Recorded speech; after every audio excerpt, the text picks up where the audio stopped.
I want you to do something a little radical right now, like wherever you are listening to this. Yeah, just take a second. Exactly. I want you to literally unclench your jaw. Just let it go. Drop your shoulders. Most of us don't even realize we're tensing up, you know? Right. And look, I don't care if you just finished, a grueling 12-hour shift on the hospital ward, or if you just stepped off a loud, dusty job site. Or even if you're just mentally exhausted from staring at screens all day long. Leave it at the door. It's over. You are officially entering quiet mode. So just take a deep breath. That's the baseline we need for this. It really is. And now I want you to look at the phone sitting next to you, or maybe the smartwatch on your wrist. Every single time that screen lights up, every time it buzzes, it steals exactly 23 minutes of your life.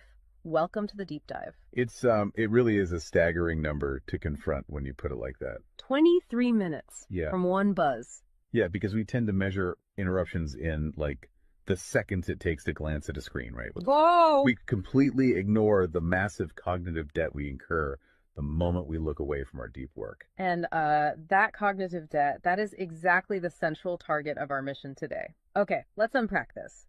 We are exploring The Sovereign Architect's Guide by Chillstar 08. Specifically, episode 6, which is titled Deep Work Dynamo, How to Finish Your Week in 4 Hours. Right. And if you remember, in our last deep dive, we talked about installing the drawing those boundaries and reclaiming your personal space. But clearing the space is just step one.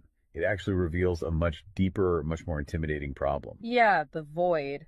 What are we actually supposed to be building in that silence we just fought for? Because if we don't have a blueprint, the noise of the world is just going to rush right back in to fill it. Oh, for sure. We have this natural horror of a vacuum. The second our schedule opens up even slightly, our instinct is to pack it with activity. We just have to be doing something constantly. Exactly. We are culturally conditioned to equate motion with progress. Yeah. But Chillstar 08 introduces a really brilliant distinction here. She talks about the trap of idling. I love this concept so much. Think about a car engine, right? Mm-hmm. The engine is running, the pistons are firing, it's burning through all this expensive fuel, making a ton of noise and vibration. But the car is in park. Yes, it isn't going anywhere, and that is what most of our daily quote-unquote busyness looks like. We feel incredibly productive because we are in constant motion. Right. You check a text message while you're sitting at a stoplight. Or you answer a quick email while walking from your car to the front door. You stare at a spreadsheet on your laptop while, your family dinner is sitting right in front of you, literally getting cold. And that right there is the illusion of productivity. You end your day feeling physically and mentally depleted because you were constantly doing something. So you didn't actually do anything that matters. Exactly. If you step back and evaluate your legacy, the deep, meaningful work, the art, the business strategy, the relationships. Right, the relationships that actually move your life forward. None of it progressed. You spent 8 hours idling. You were everywhere, which means you were truly nowhere. Man, that hits hard. And this brings us back to that terrifying 23-minute statistic from the research she cites. I don't want to just gloss over this. No, we definitely shouldn't. Because understanding the mechanism behind it is crucial. Why does a 5-second distraction cost us almost half an hour? It basically comes down to how our prefrontal cortex manages working memory. Your brain is not a computer processor that can just run multiple applications in parallel. Right. We can't actually multitask. Exactly. When you are doing deep work, say writing a complex proposal, your brain loads this massive fragile web of context into your working memory. Like holding all the pieces of a puzzle in your hands at once. Yes. You are holding multiple variables, ideas, tones all at once. So when your phone buzzes and you glance at a text from your partner asking about groceries, your brain is forced to execute a context switch. So it has to dump all the proposal data just to load the grocery data. It literally flushes the working memory buffer, yeah. It has to process the new rules and the emotions associated with that text message. Wow. And then when you turn back to the proposal, you cannot just pick up where you left off. Your brain has to laboriously rebuild that entire web of context from scratch. Oh, I hate that feeling. Were you just staring at the screen like, what was I even saying? Right. It has to retrieve the thread of your argument. Remember the tone you were using, recall the variables. That rebuilding process takes an average of 23 minutes of cognitive effort, And it burns a ton of energy doing that, right? massive amounts of glucose. That explains so much. I mean, that is why people hit 5 p.m. and feel physically exhausted, almost sick to their stomachs. Even if they've just been sitting in a really nice ergonomic chair all day. Exactly. They haven't been doing deep work. They've been doing cognitive gymnastics, just constantly flushing and reloading their working memory. They are burning fuel just to stay in park. So, okay, let me bring in what I like to call the transformer concept here.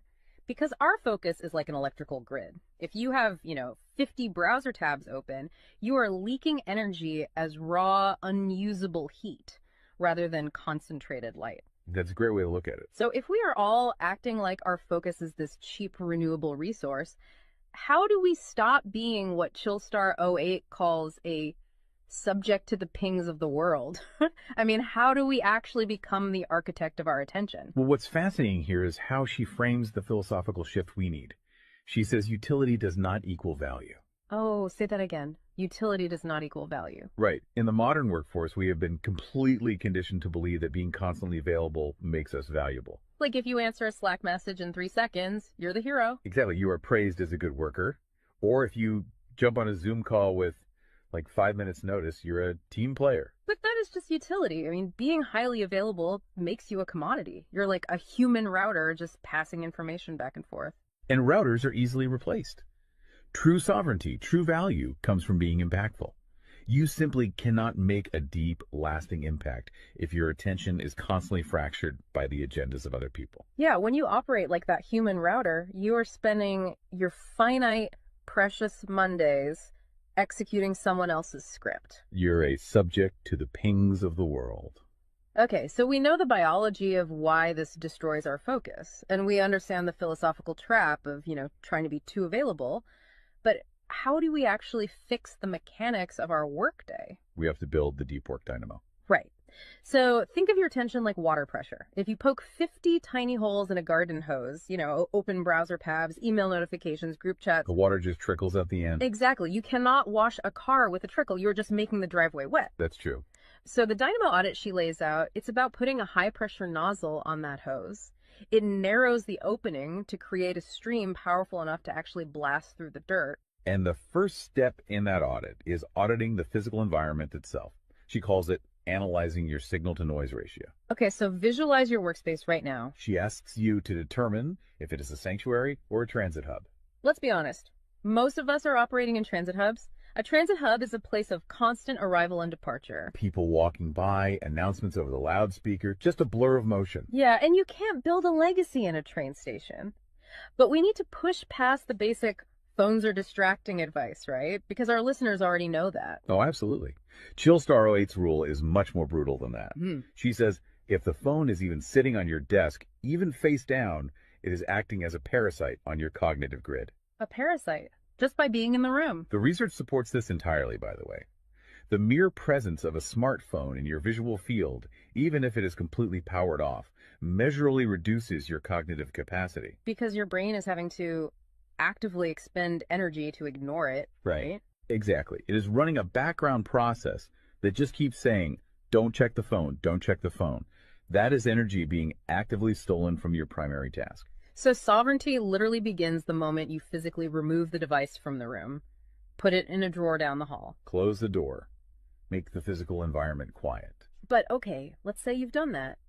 That doesn't stop your own brain from creating internal noise, right? Like trying to juggle 5 projects at once. How do we fix the internal wiring? That brings us to the second pillar of the audit, which is the batch wiring rule. This directly addresses the danger of switching fatigue, which we touched on with that 23-minute penalty. Right, the cognitive glucose burn. Yeah. When we attempt to multitask, like writing a creative brief, then pausing to check inventory levels, then answering 3 customer service emails. And then trying to go back to the brief. Right. We are grinding our mental gears to dust. We are switching between entirely different cognitive states. Because creative writing uses a completely different part of the brain than calculating inventory, obviously. They require entirely different operating frequencies. So the batch wiring rule dictates that you must group similar tasks together based on their cognitive load. Okay. And you do not switch the current until that specific type of work is completely done. You do all your deep analytical thinking in one high voltage burst. And then you save all your reactive administrative stuff for a separate lower voltage block later in the day. Precisely. It's all about staying in one gear. Like if you are driving up a really steep hill, you don't constantly shift between first gear and fifth gear. You lock into the gear that provides the right torque and you just ride it out. That's a perfect analogy. But okay, here's where it gets really interesting. This leads to the third pillar of the audit, and this is where I actually need to seriously push back on the source material a bit. She calls this the zero access window. Ah, yes. This is usually where the resistance starts for people.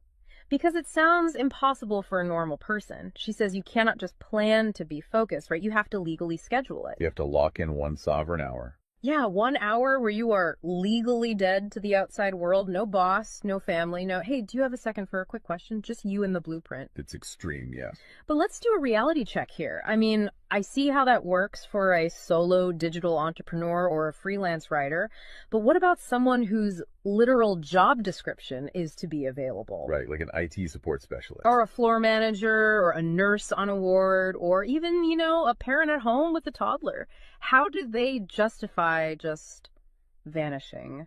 It feels like this advice only applies to a very specific, privileged type of worker. That is the most common and, frankly, the most valid hurdle to this entire system. But we really have to look at how the principle scales, and we have to look at the internal psychology of the worker. Okay, walk me through that. First, let's address the context of Chillstar '08's own life. She is not some solitary monk living on a mountain. She is a wife, a mother, and a grandmother. Oh, wow. Okay. Yeah, and she runs a luxury travel agency and a digital marketing business. Her entire professional and personal life is built around communication and client management.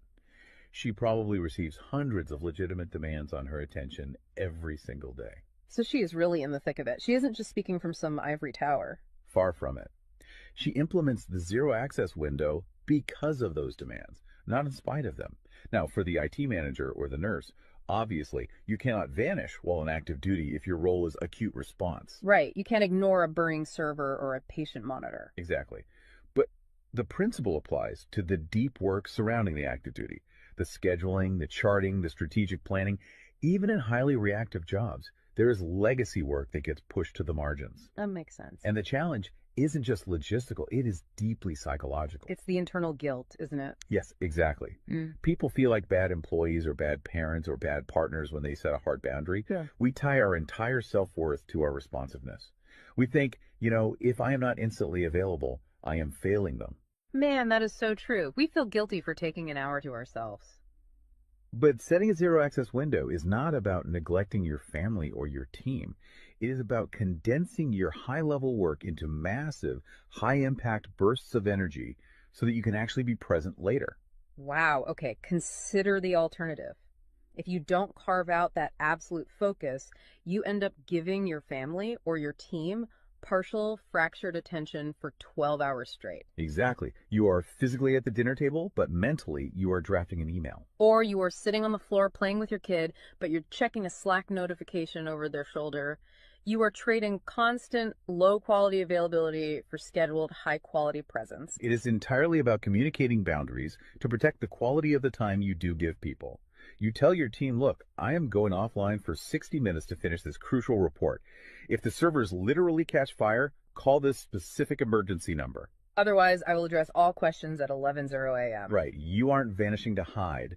You are vanishing to get the work done efficiently so you can actually live your life. Which brings us to the ultimate why behind this entire system. Because once you fight through that guilt, once you build this 4-hour fortress, you have to know what it is all for. It's not just about becoming a hyper-efficient robot. No, because if you use these tools just to do more of your boss's busy work or to take on 3 more stressful projects, you have entirely missed the point. You are just speeding up the treadmill. If we connect this to the bigger picture, the destination we are driving toward is a concept she calls passive magnetism.